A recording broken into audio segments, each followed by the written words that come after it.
Six Nations final round is in the bag, folks. Let's go ahead and pick 5 of the players from that final round. It's kind of a bittersweet one because the Six Nations is now done, but it was a cracking competition, and it's always a pleasure to go back and celebrate some of the great performances that we saw, and there were certainly a few good ones at the weekend. And as always with these top 5 lists, Planet Rugby article down in the description if you want to check out the written version. Maybe a few extra little bit of kind of tidbits or info there. Check it out, Planet Rugby down in the description. First one, and I'm going with a prop because you know I love celebrating props just because they don't get all the love, you know. In some quarters they do, but I feel like just like in terms of media awards and whatnot, the props don't get the love. Cyril Baille from France has been, I think, because I really talked him up last year, didn't maybe start this tournament in his top form, but has just been getting better week on week. And he scrummages well, man.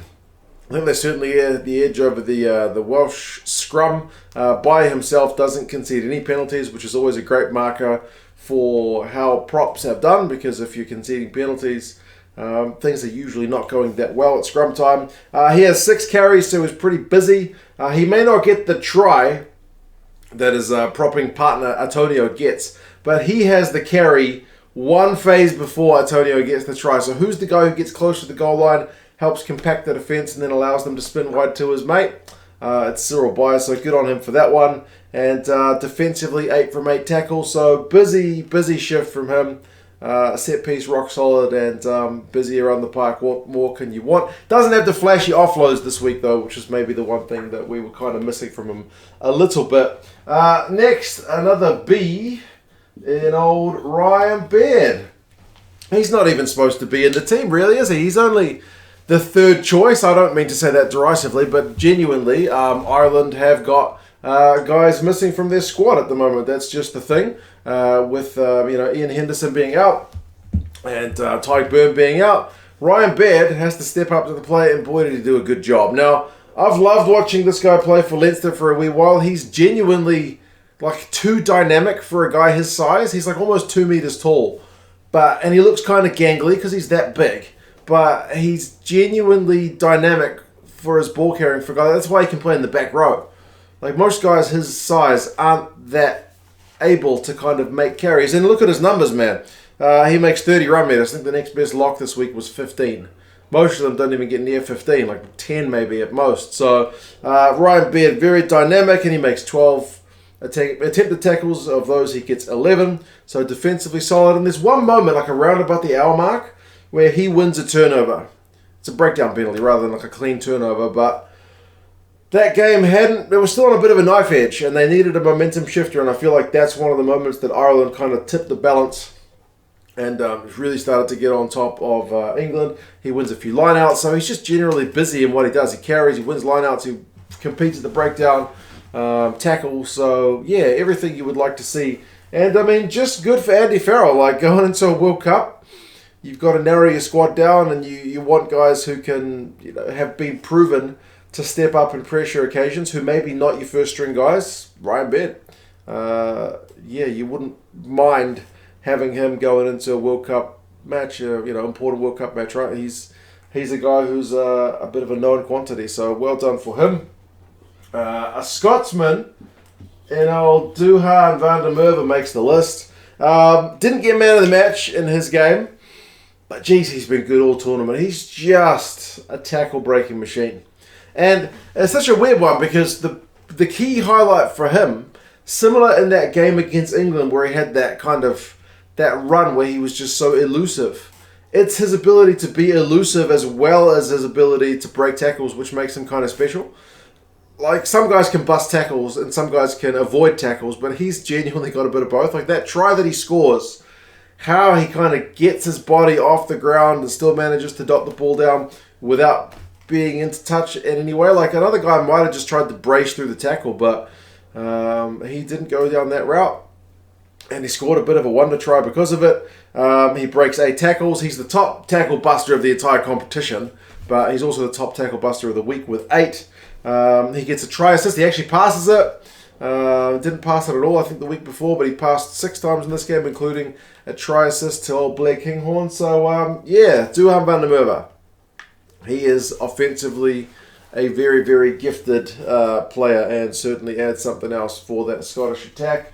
Another front rower and a guy who did get man of the match is old Dan Sheehan. We weren't even sure he was going to play after picking up a knock and going off early last week.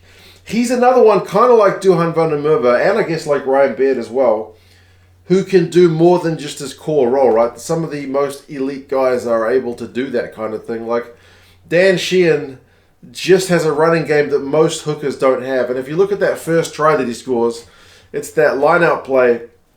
He throws the ball in, Ireland win the line-out. They've got it at the back of the maul. It just looks like he's kind of slowly trudging his way to the back and they're just going to truck it up. There looks like there's absolutely nothing on. And then suddenly Van der Fleer pulls off and Sheehan just explodes out of nowhere. Inside ball from Van der Fleer and he's gone, man. Like most guys just don't have that in their locker, right? Sheehan has just got a skill set that most guys in his position don't have.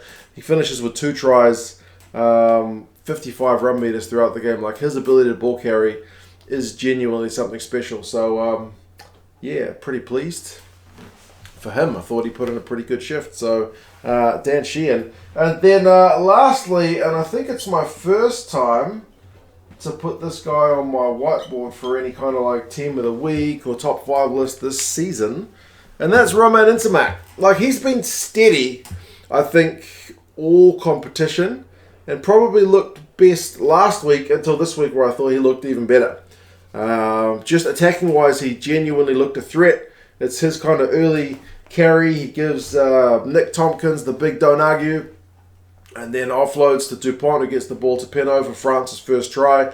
It's a proper thing of beauty stuff. He clocks up, I think, more run meters marginally in this game than we've seen him. And he kicked it a fair bit more. Like, generally, between the three of them, Duhan, Ntamack, and Ramos, they kind of spread the kicking. I think Duhan usually gets the most kick meters, but this week, clearly, Ntamack was the main guy with, putting boot to ball. Doesn't have to worry about kicking at the posts because Ramos is doing that, but in terms of his ability to control the game, his passing game, his running game, his kicking game, this week, I just generally thought he looked the business. That's the Romain Ntamack that we all know and love.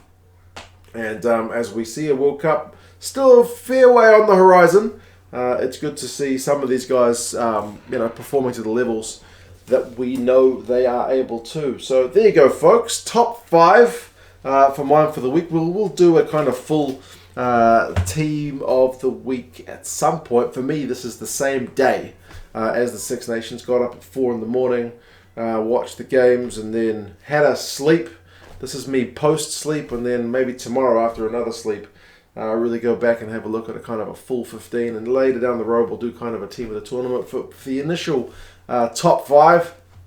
These are my 5 guys. Maybe unsurprising that we've gone from winning teams, but there you go. You guys let us know your thoughts. As I said, there's an article down in the description if you want to check out Planet Rugby. There's plenty of other good content on there as well. But yeah, that's it. Six Nations final top 5. It's been a cracking comp. You guys take care, and I'll talk to you guys again soon. Yeah.